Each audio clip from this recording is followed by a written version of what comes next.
wanted to make this video for quite some time, so I thought I'd bring a friend, also known as my boyfriend Cody, in.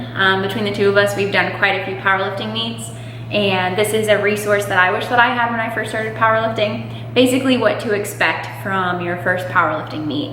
So to talk a little bit about our meets, I've competed in like 8 or so meets throughout the last few years. I started powerlifting February of 2013. The first few meets that I did completely on my own with no coaching and no real help other than YouTube, and then Fitocracy actually back in the day.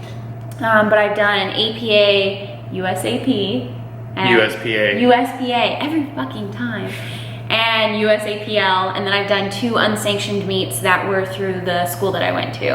And then Cody, I've done 4 USAPL meets and 1 USPA meet. I have no sanction or weird meets like that, anything like that, but I did all of them on my own, except for I had coaching through Arian Kamesi or Arian Tank from Instagram Worlds. He helped me out with prep, some attempt selections, as he's part of the Worlds team when it comes to attempt selections for IPF. But for the most part, it's been a lot on my own. The last few meets especially have been on my own. I prefer it for the most part. Once money and I actually see a need for a coach, then I will reach out, I'm sure. But for the time being, it's kind of fun just doing it on your own, reading, learning. I think there's more to it than just walking up. I think there's a good source out there for finding and researching where you're gonna start meet, where you're gonna do your lifts at and such, but we'll cover that further in another video.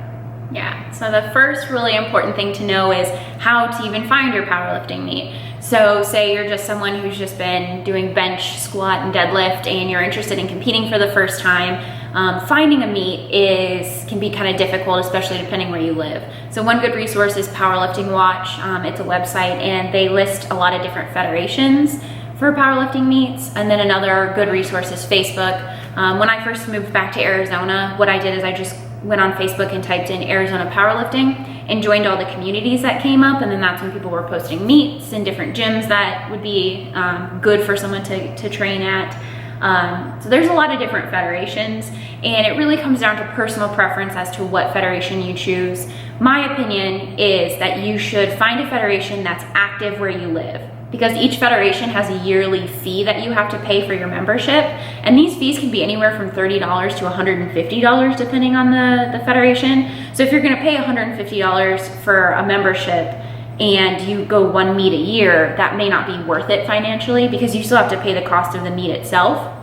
So financially, that's a big consideration. And the other thing is, if you live in a pretty big state, you want something that's kind of centralized to your area, that you don't have to drive 6 or 7 hours to go to all the meets, because they're all the other side of your state.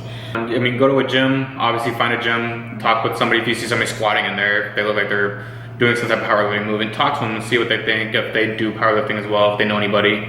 There might be coaches nearby that can help you out with things that you need to know.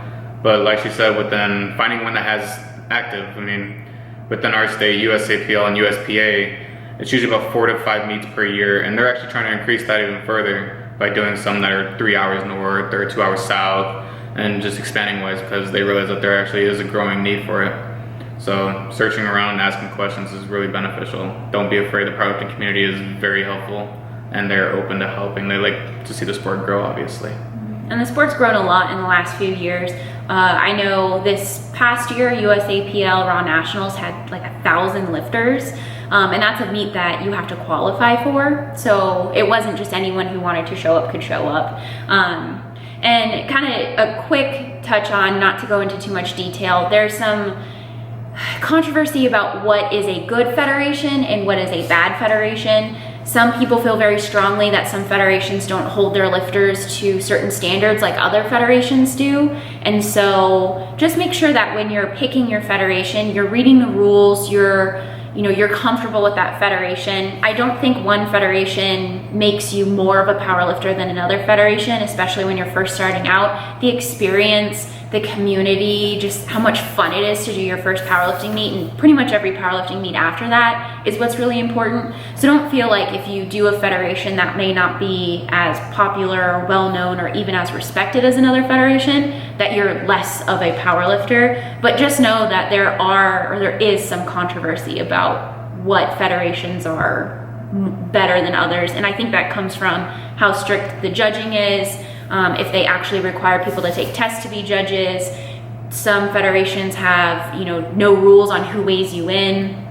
So that's something to keep in mind if you ever hear some discourse as to your particular federation. But that doesn't make you less of a lifter or less of a, person, I guess. Either way, yeah. Yeah. So after you've picked your federation, you've picked your meet, one of the most important things to do is go over the rules. And I think Cody can attest to knowing the rules of your federation because he had some experience with that at his most recent meet.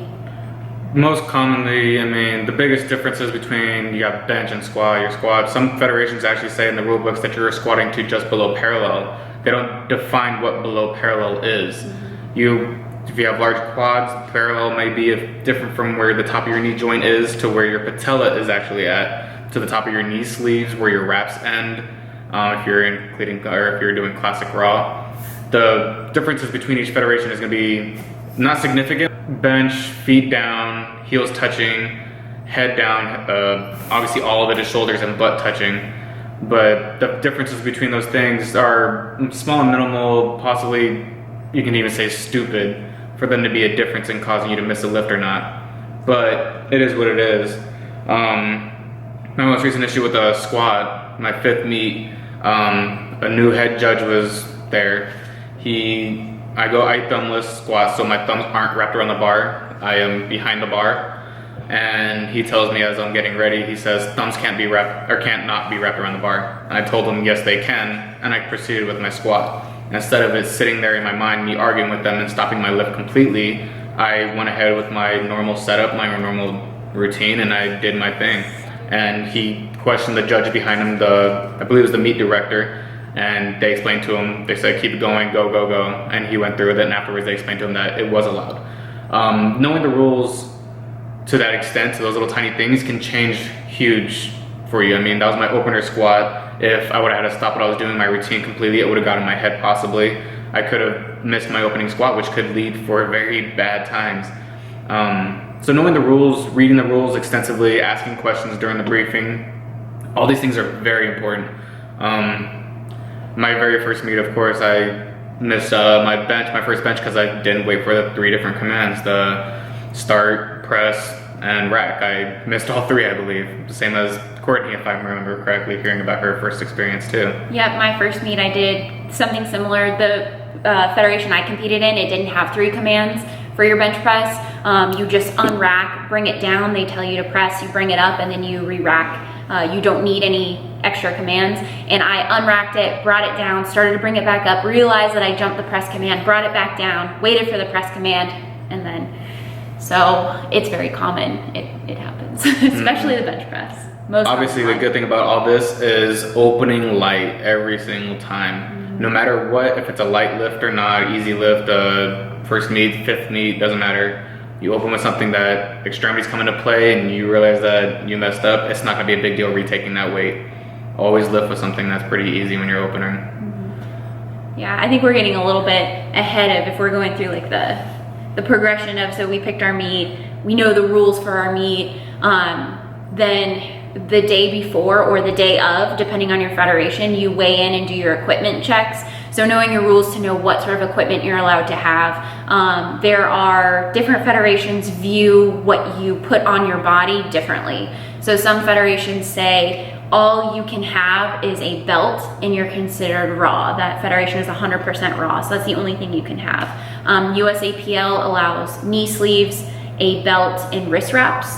And that's still considered raw. I know when I competed in APA, I used knee wraps, and that was considered raw. But USPA, they have 2 different raw divisions, one with sleeves and one with wraps, and one's raw and classic raw. So you just need to know exactly what your federation allows and what class that puts you in, so that when you're signing up for your meet, you can sign up appropriately. The last thing you'd want to do is kind of train a certain way and be prepared to compete a certain way and get there and realize that you can't compete that way, and then kind of throw yourself completely out. So that either the day before or the day of, you show up to your meet and you have all of your equipment and they go through it with you to make sure that it's appropriate for that federation. A lot of them have rules about some of them have rules about what brand you can even use. So make sure that you're really, really paying attention to that. At that time, you get to set your rack heights for your equipment check. One tip that I learned that he actually told me, and I never really thought of it before, is if you squat in squat shoes, you have a little bit of a heel. So if you're coming to your check-ins and you're just wearing like flip-flops or tennis shoes and you're picking your rack height, you're not taking into consideration the fact that you've got that little bit of height. And then the same with your bench press. You know, if you're a USAPL lifter and you're flat-footed and you do, you bench with squat shoes versus wrestling shoes versus whatever else, if you're not wearing them, you may not get into your position right. So they have it all set up. They let you unrack, do some squats, re-rack. They let you really mess around to see what a good rack height for you is. And if you get to meet day and you do your first attempt and you realize it's not an appropriate rack height, you can change it then. I had to do that my last meet. I usually squat in my Olympic Romaleos, and I decided to go flat-footed for my last prep, and I preferred it. And I used my old rack height, even after I recommended to her. I still used my old rack height. I memorized it, and I told him, and I went through and I unracked it when I went to my first opener, and sure enough, it was a little tough, and I had to not tippy toe because I don't have calves, so that wasn't gonna happen. And calf raise it. Yeah. So I mean, and I said, I walked up to him, I said, hey, take it down just one rack. If you're competing USAPL, USPA, they have ER racks, usually ER racks, and they have increments that are tiny. I mean, it'll go by I think a ½ inch even to the T, but so every little mark that you can move at 14, 15, 16, it makes a difference. Don't think that it's just a little tiny mark. It'll play its role. So be very precise with everything. The little things like that matter. It can set off a bad lift to a good lift. The little things like that. Equipment gear check. You might do it the night beforehand, like we mentioned. Don't forget to pack your singlet. Don't forget to pack your underwear. You might have, I mean, the last meet we had, one guy forgot his singlet. I always bring two. So I gave up I still haven't gotten that singlet back. I don't think you want it that way. No, but still. He was like 2 weight classes above you. Yeah, he needed a large or extra large. I had a large. I'm a 181 to a 198 or a 205 USPA or USAPL. This guy was he was a 275. Oh, you're and right. he wore my large Titan singlet. It busted, I'm sure. So yeah. But don't forget singlets. Don't forget the little things. Extra socks, extra underwear. If you do have an extra singlet, bring it. Don't hesitate. Little things like that, just first meet. I mean, we can write down a list and put it in the info box.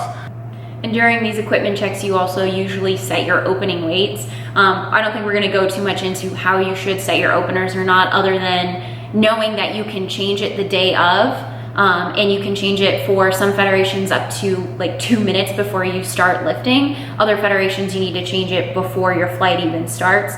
So it's just like if you go to the gym and you say, today I'm going to hit this weight for this many reps.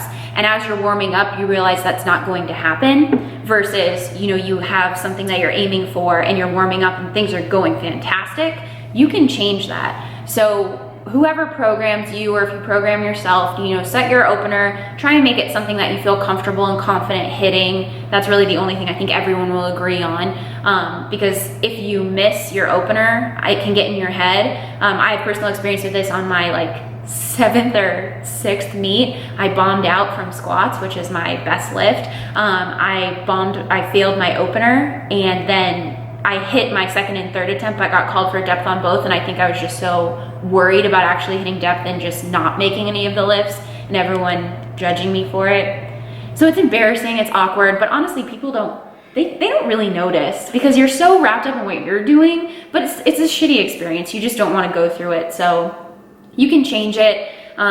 Say you're warming up and you just realize it's not going to go that direction. You can tell the judge, and in some places, like I said, it's 2 minutes before the lifting starts. You can change it up to there. So you should be at least fully warmed up by then and know if you're going in the right direction or not. And so that's another thing to worry about is warming up room. Check it out, get familiar with it. Don't be afraid to ask somebody to work in with them just like you would at the gym, even more so now because it's a little more important to get warmed up compared to, you know, not being able to. It's a big role in when you warm up, and because my last meet, it was a small warm-up room. I usually go with my normal warm-up team, and it was a tiny warm-up room. We had 4 racks to use, I believe, and I had 9 people in my flight, so it wasn't the easiest to get warmed up. And I hit, I think, my 82% right within the next 2 minutes before my flight, or before I was called up to lift. So I only had 3 to 4 minutes between my last warm-up to my attempt, which I usually give myself about a 10-minute break. So that's another thing, just while you're there, just a small meets, big meets, they all have a different play and different setup. So you can ask somebody saying, how long do you think I should start beforehand if you see a veteran there, and they'll help out. And then if you know, I mean, you may not know anyone at your meet, but if you have your flight list or you know who's lifting in front of or behind you, you can see when they start warming up, especially if this is their 3rd, 4th, 5th meet, and then you can kind of plan from there to warm up at about the same time. And that's kind of an etiquette thing. The weight room or the warm-up room is usually small because the venues for these places, especially local meets, aren't that big. They're usually barely big enough for even people for the lifters to watch. be in. Yeah, for the lifters to be in, it's kind of crammed, and usually have family members and friends that come through, and then it's just a shit show. Yeah. So from an etiquette standpoint, make sure that you're not just like, you don't pick your rack and then you're like texting in between your sets, and you're not up for another 45 minutes and you're warming up. Like, just really be considerate. And if you see people who are around you and they're kind of eyeing you up and they look like they may be in your flight, ask them if they want to work in, because sometimes they just may be too shy. That's something that I learned at this last meet, is there were some girls who were kind of eyeing me up, and I was like, do you want to, I can take this off, you know, you need to be like considerate to other people, because it's terrifying. And your first meet. Your first meet is, so scary. I mean, it's a big experience for the future of your powerlifting career. You can have a really good, you can have a very good first meet, and it can set off to have an extremely fun time for quite a bit. Whereas you can have a horrible meet, a horrible experience around dickheads or whatever you want to say. I mean, there are bad seeds in every single sport you compete in, or whatever you want to call it. So yeah, definitely eye somebody else, see if they're friendly, see if they're chatting with other people, and make friends. There's nothing wrong with being new. It's a new thing for a lot of people, and I think it's a great community. We've met great people. I've met a really good person, obviously. And I think there's a lot that can come from it, and be open up a little bit and chat around. Yeah.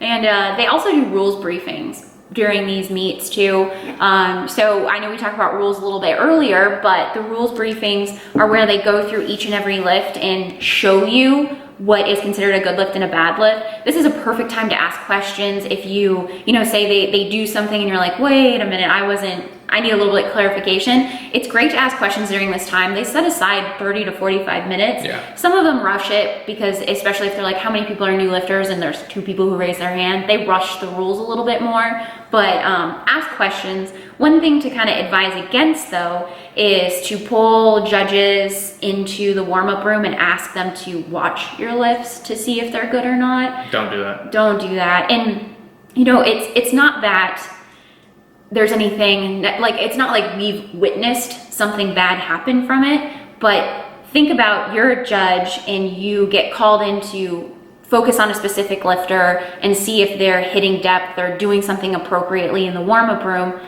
That lifter is going to come up and you're going to be like, oh, this person has issues with depth. I need to make sure that they're hitting it. So it just may cause too much attention to something that you're not too confident on, and people may look at you a little bit closer than they normally would have. Don't bring attention to yourself when it's unnecessary. Nope. There's plenty of people warming up around you that you can ask, hey, how are things looking? Does a thing like moving fast?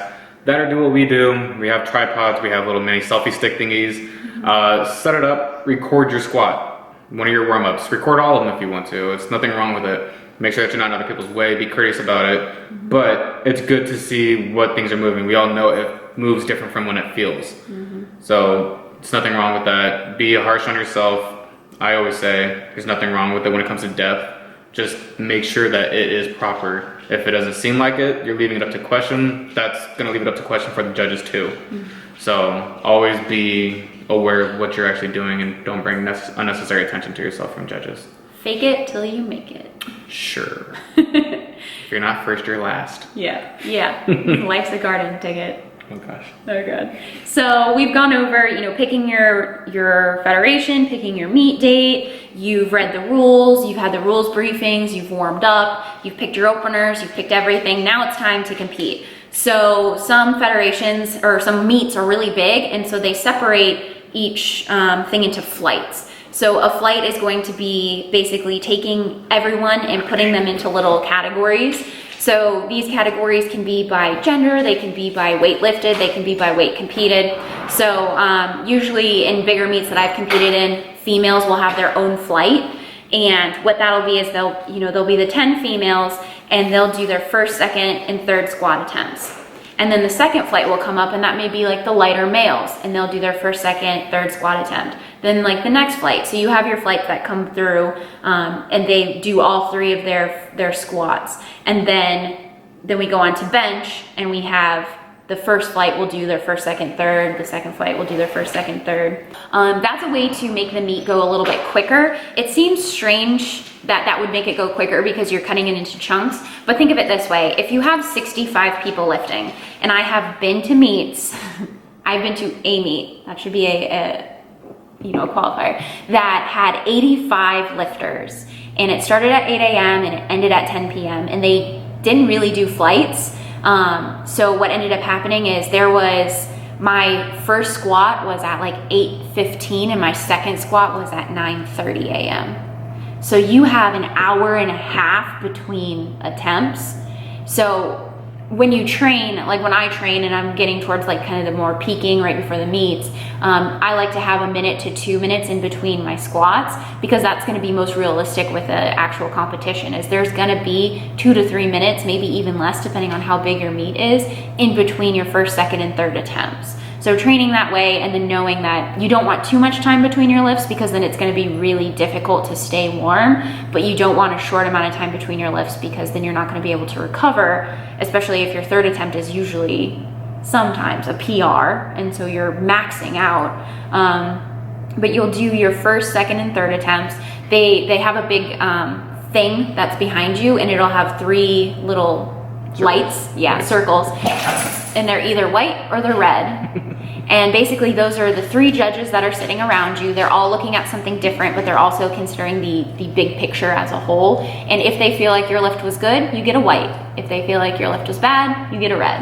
And the goal is to get 3 whites. 2 white lights is still a passing lift, but everyone loves to get 3 white lights and everyone loves to get every single one of their attempts. So if you go 9 for 9, I'm sure people have heard that 9 before. for 9, 27 whites.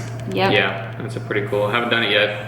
I almost did last meet, but I lost my balance on my sumo and I ate butt. Yeah, I did it at in 2015 at APA Raw Nationals. That was my goal for my last meet. I went 9 for 9. And it'll be my goal for this next meet. That was my 398 Wilks. It was so close to 400. Elusive 400. So close to 400. But yeah, that's how that'll go. So you'll do your 3 squat attempts, then you'll do your 3 bench attempts, and you'll do your 3 deadlift attempts. I think one thing we forgot to cover in the whole importance of the scheme of things is weight. It's a good topic for last though, because there's a lot to talk about weight. There is. I mean, I think that there are a lot of tips and tricks. I think that we should do another video possibly where just knowing the ins and outs and what can help you and what can hurt you within gear. We can do our personal beliefs and things and thoughts and everything like that. But when it comes to weight, first meet, this whole point of this video is come in comfortable, come in where you walk at. Don't stress it, it's not a big deal. It's a local meet. I would definitely say walk in comfortable, do what you normally do every day you go and train. If you train in the mornings and you have a light breakfast, then have a light breakfast. Don't overstuff yourself because you think that's what every powerlifter does. Come in comfortable, come like you do normally for a training day. It's no different. You're just in there to hit a PR this time. Don't think of anything different though. Yeah, and one thing that I think is important for meets too is to bring snacks. Because if you're talking about replicating your gym atmosphere, I don't think the average person spends 4 to 5 hours at the gym. Right. I'm sure people do. I mean, I did bodybuilding. I understand that some people do spend 4 to 5 hours at the gym, but on the average day, you're not gonna spend 4 to 5 hours at the gym. Just doing 9 lifts and warm-ups. It's not common. Bring hella water. Gatorades, Pedialytes, caffeine, if you're a caffeine person, and sodium. Don't neglect sodium. It's not bad for you. It'll keep you hydrated, especially most where you compete at and powerlifting stuff. It's usually not a well like AC area. It's usually really bad. You sweat profusely.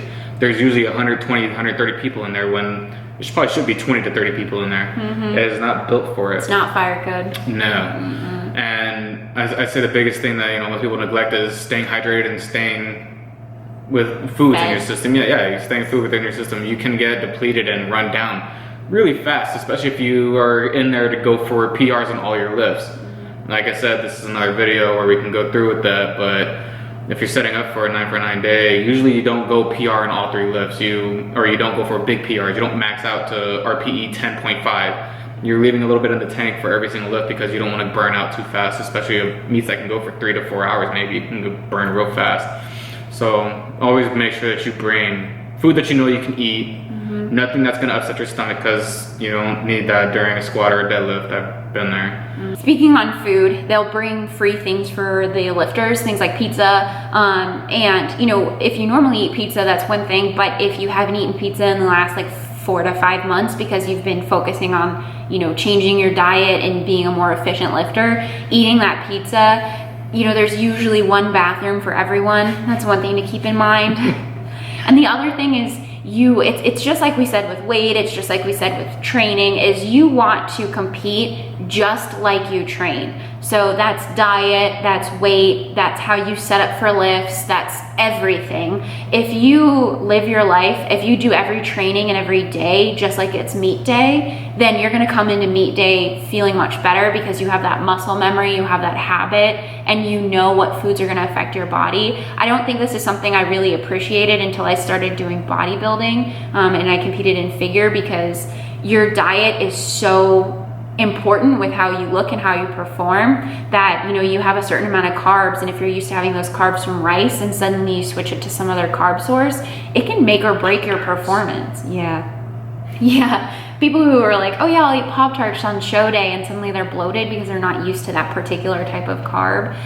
It's things like that I don't think the average person takes into consideration, because no one really realizes how complex nutrition is. But for the food, don't just like chow down, especially if you cut for a weight class and then now you're like, I'm gonna eat everything. Your body will freak out. It will fight you. Yeah. You will poop yourself. Or worse, you will cramp within an inch of your life. Usually cramping. Cramping is the big one in powerlifting. You'll see it all the time. People will, in the middle of a lift, start cramping out, and it's scary. I mean, I've seen people do it on squats and they just collapse pretty much. I mean, it's not a pretty sight. So, I mean, like we said, train as a play. Specificity doesn't involve just training. It comes down to the whole kit and caboodle. Yep, nutrition and everything. But I think that's pretty much it. I can't think of anything else that covers a lot. I wish I had known from my first meet. I guess the only other thing I wish I had known is how friendly everyone was. Yeah, I was gonna say, I mean, that would be my biggest thing was I wish I would have had a friend going into it instead of, I mean, it was great that I came out with a couple of friends my first meet, but I think if I would have had somebody to go along with me that knew the scene, that knew what was going on, I think it would have made it for a whole lot better. So like I said beforehand, is if you have a friend in the gym, somebody that you notice, or you make friends in the gym, tell them to come along. I think it can have a huge role if they just go to the gym just to play around or whatever. But if they see the community, they see how it can be fun and training wise if it has its own play. But you might have a new friend that will start powerlifting with you because they've seen how cool it is and how much fun it can be. Surprisingly, a sport where your feet aren't allowed to move. You can have some fun with it. And strangers will cheer you on. Yeah, I mean, people you've never met before, never heard, never made their for name, you. but yeah, they're screaming my name in the middle of a lift, and I was like, who was that? Hitting you on the back and slapping your ass. Yeah, trying to track your back. That's another story. But yeah, just have fun at your first meet. Don't freak out. I feel like we go into a lot of depth, but I think it's a pretty straightforward. I did it with absolutely no coaching at all. I just walked in with my little belt and my Converse and was like, I'm here to compete. I think I signed up for this one. Yeah, I was like, there's one other girl and she was 14. Yeah, there was. My first meet was Arizona's comeback to USAPL. First raw lifting meet, it was 2013. And it was the first time that they came back with the raw lifts at USAPL for Arizona, and there was a full stack, 60 people in there, and believe it or not, what's her name? The 113 lifter that everybody loves. Marissa Enda? Marissa Enda. She was at the meet, and she out squatted me, and I believe out deadlifted me. Well, it wasn't very hard. Probably It was very weak outbenched bench you then. too. No, I had 226 bench, thank you. Oh, That 2 plate. my bad. But yeah, I mean, it was a pretty cool experience to see. I mean, intimidating nonetheless. I was a very first timer, and I seen a 113-pound girl squatting more than me. So there's a lot there that can happen. A lot of cool stuff. The scenery, the people, the atmosphere in general. The community is really, really awesome. You'll have people rooting for you that you had never even met before, and it could be an 80-year-old grandma, and she'll come by and slap your ass and say that was awesome. Yeah. So. Or better luck next time. Those are always the nice ones. Yeah. Yeah. But I think that's gonna wrap that up. And That's about it. If you have any questions at all, just leave them in the comment box. We'll either be able to answer them or direct you in the right direction.